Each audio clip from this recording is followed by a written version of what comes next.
நரம்புகள், எலும்புகள், கண் தோல், கண் இமை, கண் வெள்ளை விழித்திரை, கருப்பு விழித்திரை, அதற்குள் ஒரு கருப்பு விழித்திரை, கண்ணை அந்த கருப்பு விழிக்குள் பார்வையை கொடுத்த உலகத்தை பார்க்க வைத்த அல்லாஹிற்கே எல்லா புகழும். தொண்டையில் இறங்காத இறைச்சி. ரசூலுல்லாஹி ஸல்லல்லாஹு அலைஹி வஸல்லம் அவங்க ஒரு ஜனாசாவில் கலந்து கொண்டு திரும்பி கொண்டிருந்த போது ஒரு பெண் விருந்து சாப்பிட வருமாறு தன் வீட்டுக்கு கூப்பிடுறாங்க. வீட்டுக்கு வாங்கன்னு சொல்லி நபி ஸல்லல்லாஹு அலைஹி வஸல்லம் அவங்களோடையும் அவங்களுடைய சஹாபாக்களையும் கூப்பிடுறாங்க. நபி ஸல்லல்லாஹு அலைஹி வஸல்லம் அவங்களும் சஹாபாக்கள்லாம் அழைச்சிக்கிட்டு உணவு கொண்டு அந்த பெண்ணோட வீட்டுக்கு செல்கிறாங்க. உணவு கொண்டு வைக்கப்படுறது. அப்போ நபி அதனை எடுத்து வாயில் மெல்றாங்க. அப்போ மெல்லும்போது அன்னாரோட தொண்டைக்குள்ளே அந்த சாப்பாடு இறங்கவே இல்லை.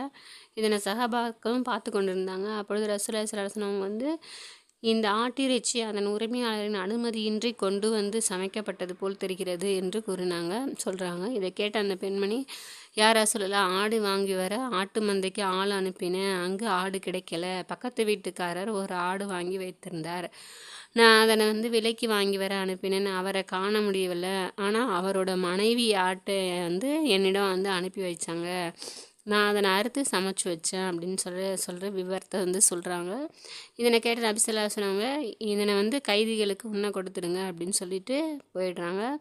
ரசூலுல்லாஹி ஸல்லல்லாஹு அலைஹி வஸல்லம் அவர்களுடைய உன்னதமான அந்தஸ்தை கவனித்து சந்தேகத்திற்குரிய பொருள் தொண்டைக்குள் இறங்காமல் தடைப்படுவது ஒரு முக்கியமான விஷயம்.